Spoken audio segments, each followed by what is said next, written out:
পৃথিবী দেখতে যাচ্ছে এক মহাপ্রলয়। মার্কিন নাগরিকদের মধ্যপ্রাচ্য ত্যাগের নির্দেশ ও ইরানের সর্বোচ্চ প্রস্তুতি। মধ্যপ্রাচ্যের রণক্ষেত্রে কি তবে ঘনিয়ে আসছে এক চরম ও ভয়াবহ সামরিক মহাপ্রলয়? যুক্তরাষ্ট্র তাদের কূটনৈতিক ও নাগরিকদের জরুরি ভিত্তিতে মধ্যপ্রাচ্য ত্যাগের প্রস্তুতি নেওয়ার কড়া নির্দেশ জারি করেছে। অন্যদিকে যে কোনো মুহূর্তে সম্ভাব্য পাল্টা হামলার আশঙ্কায় ইরান তাদের পুরো সশস্ত্র বাহিনীকে রেখেছে সর্বোচ্চ হাই অ্যালার্টে। দ্য ওয়াশিংটন পোস্টের এক চাঞ্চল্যকর তথ্য বলছে, ইরানের ক্ষেপণাস্ত্র ঠেকাতে গিয়ে ভূমধ্য সাগর ও লোহিত সাগরে মার্কিন সেনাবাহিনীর ডেস্ট্রয়ার যুদ্ধ জাহাজগুলোর ওপর তৈরি হয়েছে অভূতপূর্ব যান্ত্রিক ও কৌশলগত চাপ। তবে মধ্যপ্রাচ্য বহু বছরের তৈরি হওয়া ছায়াযুদ্ধ এবার রূপ নিতে যাচ্ছে কি এক সর্বাত্মক বৈশ্বিক সংঘাত? আজ আমরা শক্ত যুক্তি ও কঠোর সামরিক বিশ্লেষণের মাধ্যমে উন্মোচন করব এই বৈশ্বিক অচলাবস্থার নেপথ্যের রহস্য। কূটনৈতিক ইতিহাসে যে কোনো পরাশক্তি যখন কোনো অঞ্চল থেকে নিজেদের অসামরিক নাগরিক ও কূটনৈতিক কর্মীদের সরে যাওয়ার নির্দেশ দেয়, তখন সামরিক বিশ্লেষকরা সেটিকে বড় ধরনের যুদ্ধ বা সংঘাতের পূর্বক্ষণ হিসেবেই গণ্য করে থাকেন। ইসরায়েল অবস্থিত মার্কিন দূতাবাস মধ্যপ্রাচ্যের একাধিক গুরুত্বপূর্ণ মার্কিন মিশন নিরাপত্তা পর্যালোচনা করে নাগরিকদের সতর্ক অবস্থান বা অঞ্চল ছাড়ার জরুরি পরামর্শ দিয়েছে। যদিও এই সতর্কতা মানেই শতভাগ যুদ্ধ শুরু হওয়া নয়, তবে এটি স্পষ্ট করে যে পরিস্থিতি নিয়ন্ত্রণের বাইরে চলে যাওয়ার ঝুঁকি এখন সবচেয়ে বেশি। কিন্তু এবারের সমীকরণ কেবল দুই দেশের মৌখিক হুমকির মধ্যে সীমাবদ্ধ নেই। দ্য ওয়াশিংটন পোস্টের এক প্রতিবেদনে উঠে এসেছে পেন্টাগনের অভ্যন্তরীণ এক বড় সংকটের চিত্র।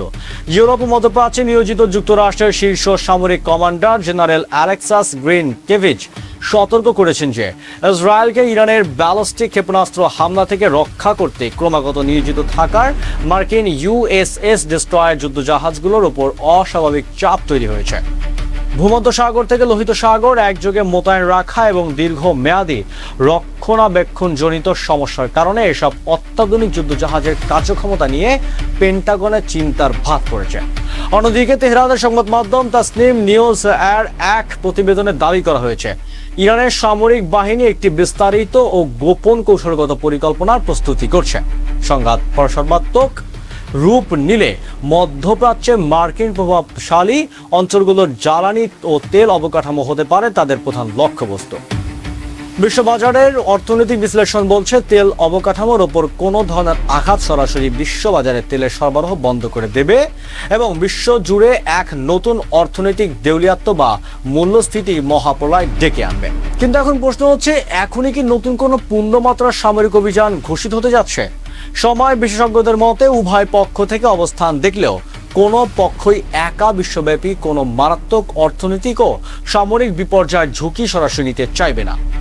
প্রকাশ্যে সামরিক মহড়া ও প্রাক প্রস্তুতির পাশাপাশি পর্দার আড়ালে বা ব্যাক চ্যানেলে ওমান কিংবা অন্যান্য আরব দেশের মধ্যস্থতা এক চরম কূটনৈতিক চাপ সৃষ্টি করা হচ্ছে, যাতে সংঘাতকে নিয়ন্ত্রিত সীমার মধ্যে রাখা যায়। যদি কূটনৈতিক সব প্রচেষ্টা ব্যর্থ হয় এবং সত্যি কোনো সামরিক ভুল হিসাব নিকাশ ঘটে, তবে তার ভয়াবহ প্রভাব কেবল মধ্যপ্রাচ্যের সীমানায় আটকে থাকবে না।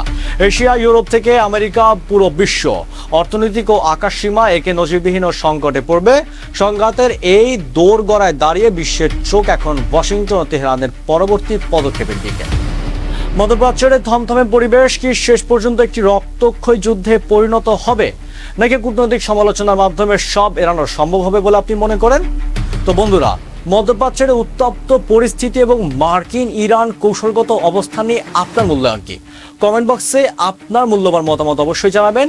আন্তর্জাতিক ভূ রাজনীতি, সামরিক প্রযুক্তি ও গ্লোবাল নিউজ অ্যানালিসিসের পলিসি ফ্রেন্ডলি আপডেট পেতে ভিডিওটি লাইক করে আমাদের চ্যানেলটি সাবস্ক্রাইব করে পেজটি ফলো করে সাথেই থাকুন। ধন্যবাদ।